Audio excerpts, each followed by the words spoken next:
दोस्तों मैं राकेश कुमार वर्मा। एक क्वेश्चन आपका एसएससी सीएचएसएल का था जो 2020 में पेपर हुआ था। कहीं ना कहीं ज्योमेट्री के क्वेश्चन अभी कल के पेपर में काफ़ी क्वेश्चन पूछे जा रहे हैं हर एक शिफ्ट में, तो मैंने सोचा कि रिवाइज में मैं एक क्वेश्चन आपको बता दूं। ठीक है, देखिए कि जैसा क्वेश्चन लिखा हुआ है आपके सामने कि निम्न आकृति में आकृति माप के अनुसार नहीं दी गई है, कोण ACB का मान कितना दिया है 135। ये किताब पेपर में क्वेश्चन में नहीं दर्शाया हुआ, क्वेश्चन के इस डायग्राम में नहीं दर्शाया। और वृत्त की त्रिज्या, भैया वृत्त की त्रिज्या तो तब मालूम होगी जब केंद्र मालूम होगा।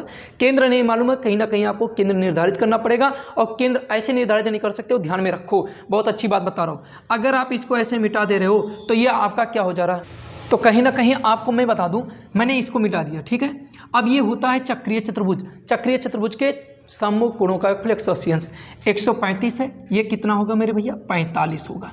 दोनों को जोड़िए, कितना हो जाएगा आपका 5 और 5 10 का कितना हो जाएगा 0, 4 3 7 1 8 यानी 180 हो गया। बस बिल्कुल सही। अगर मैं कहता हूँ नहीं भैया यहाँ कहीं सेंटर था और ये आपकी क्या है जीवा है, ये आपकी क्या है जीवा है, तो अगर मैं इनको ऐसे मिला दूं तो ये रेडियस कहलाएगा, ये भी रेडियस कहलाएगा, ये सेंटर हो जाएगा।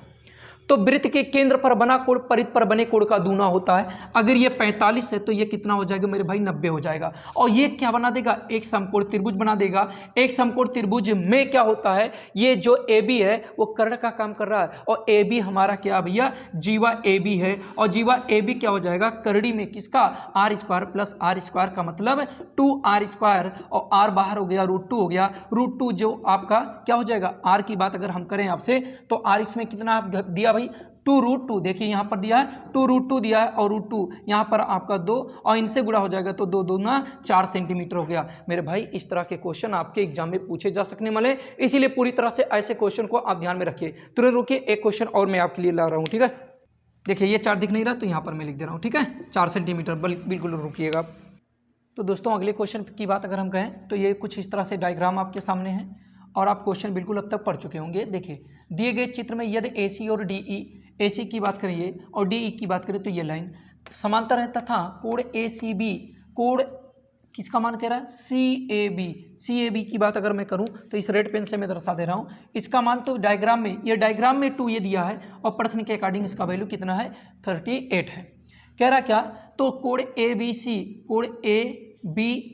और प्लस कोण CBD मतलब इस कोण के 5 गुने के साथ वैल्यू बताना है। तो देखिए आप प्रश्न आप पढ़ेंगे, देखिए कितने जल्दी से ये क्वेश्चन आपसे सॉल्व होता है। देखिए मैं आपको बता दूं तो देखिए ये दोनों लाइनें पैरेलल हैं, तो ये भी तिर्यक होगी, ये भी तिर्यक होगी। अब ये अगर तिर्यक है तो ये भी देखिए एकांतर कोण आपस में, अगर कोई ऐसे कोई डायग्राम है, अगर ये कोई 2 लाइनें आपकी, ये L है और M है, और इसको P नाम का कोई रेखा इसको काट रहा है, तो इसकी जो एकांतर कोण होती हैं आपस में बराबर होती हैं। तो भैया मैंने क्या कहा कि ये भी 2A हो जाएगा, 2A + B + A, तो 3A + B, बिना कलम लिए आपको 3A + B बराबर 180, तो B बराबर क्या हो जाएगा 180 - 3A, तो 180 माइनस, अगर हम 3A की बात करें तो 2A बराबर इतना, तो A बराबर कितना हो जाएगा 19। अगर 19 दिया 57, आप यहाँ से 57 क्या कर देंगे घटा देंगे, 10 में से 7 गया तो 3 बच गया, और ये कितना 2 1 123 हो गया B का मान। हमसे किसका मान पूछ रहा भाई, हमसे किसका मान पूछ रहा, कह रहा ABC यानी B मतलब 123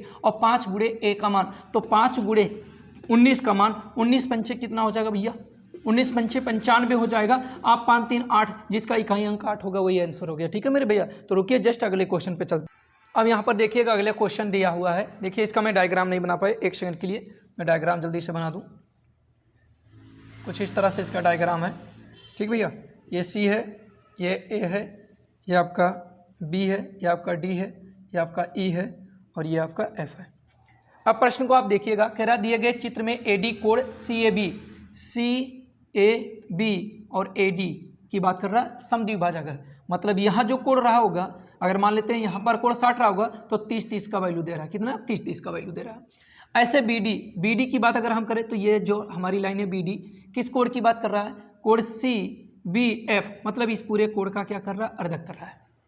तो कह रहा है C पर बने कोण का मान 34 अंश है, यानी 34 डिग्री है, तो इस कोण का मान पूछ रहा है। तो मेरे भैया इस कोण का मान क्या हो जाएगा 17 अंश हो जाएगा। यही आपका करेक्ट आंसर हुआ। कैसे ध्यान में रखिएगा, देखिएगा ये कैसे होता है ये आपको जानना है, तो ये थोड़ी सी थ्योरी के अकॉर्डिंग होती है। अगर इस कोण का किसी में बंटवारा किया गया हो मेरे भाई, अगर इस तरह का डायग्राम हो, अगर इन दोनों का आपस में बंटवारा किया गया हो, ऐसे इस कोण का अगर बंटवारा किया गया हो, इनका और इनका आपस में बंटवारा करने वाली लाइन ये लाइन है, तो ऐसे यहाँ पर एक ही वृत्तखंड में जो कोण बनते हैं वही रूल लगेगा। फिलहाल एक ही वृत्तखंड के कोण नहीं है, लेकिन एक ही वृत्तखंड में बने हुए कोण हैं, आपस में समान हो सकते थे 34, लेकिन नहीं, यहाँ पर वो थ्योरी आती है कि ये दोनों कोण को ये अर्धक कर रही है और इसी पॉइंट से ये वाली लाइन भी इस कोण को अर्धक कर रही है, इसीलिए जो यहाँ पर कोण बनेगा उसी का हाफ यहाँ पर बनेगा। ठीक है मेरे भाई, तो ये चीज़ आपको बहुत बढ़िया से पसंद में आ गया होगा। अगर लग रहा होगा कि कहीं ना कहीं ऐसे वीडियो से आप सीख रहे हैं कुछ, तो दोस्तों आप लाइक कर दीजिएगा, शेयर भी कर दीजिएगा। ठीक है, देख रहे हैं और भी मेरे पास क्वेश्चन है तो वो भी मैं आपको करा रहा हूँ। तो यहाँ दोस्तों 2 क्वेश्चन बिना इसका लैंग्वेज लिखे मैं लिख दिया हूँ। ठीक है, ये भी एग्जाम में आया हुआ क्वेश्चन है। ये कह रहा कि एक वृत्त है और एक वृत्त की जीवाएं एक दूसरे को क्या कर रही हैं, प्रतिच्छेद कर रही हैं।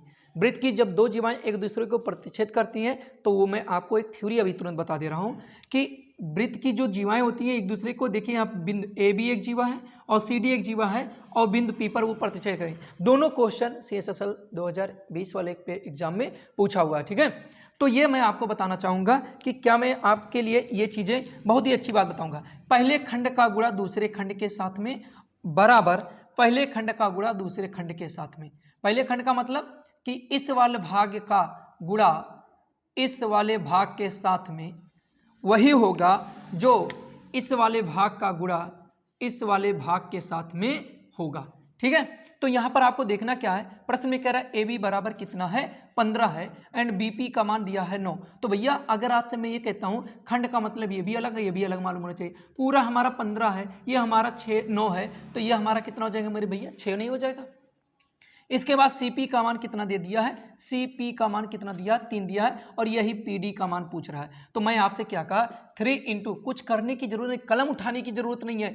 अब 3 त्रिक 9 हो गया और 6 त्रिक 18, आपका 18 ऑप्शन ये ऑप्शन था, हो गया आंसर। मैंने क्या कहा, इनका और इनका आप गुणा कर लीजिए या पहले आप डिवाइड कर दीजिए, 3 दूना 6 या 3 त्रिक 9 या 3 दूना 6, 2 करते हैं तो 9 दूना 18, 3 से इसको काटते हैं तो 3 बार गया 3 छक 18, ये हो गया। चलिए यहाँ पर आ जाते हैं, ये भी क्वेश्चन है, बशर्ते इसका ऑप्शन हो सकता है थोड़ा सा गड़बड़ हो, हाँ आपके पेपर से मिलाएंगे, लेकिन ऑप्शन में कहीं ना कहीं जो आंसर लाना है वो आंसर का ऑप्शन में यहाँ पर लिख दिया हूँ। ठीक है, देखिए क्या है, इसमें क्या करना, वही चीज़ इन दोनों का गुणा और इन दोनों के गुणे के बराबर। तो भैया मैं आपके कहता हूँ इन दोनों का फैक्टर गुणनखंड इन दोनों के गुणनखंड के बराबर है, तो 3 त्रिक 9 और 3 दूना 6, ये आपका हो गया आंसर। तो मेरे भाई अगर आपको लगता है कहीं ना कहीं ये क्वेश्चन आपके लिए बेनिफिट है तो मेरे दोस्तों वीडियो को लाइक कर देना, शेयर कर देना और बिल्कुल आप चैनल को सब्सक्राइब भी कर लेना। जय हिंद, जय भारत दोस्तों, आज के लिए इतना।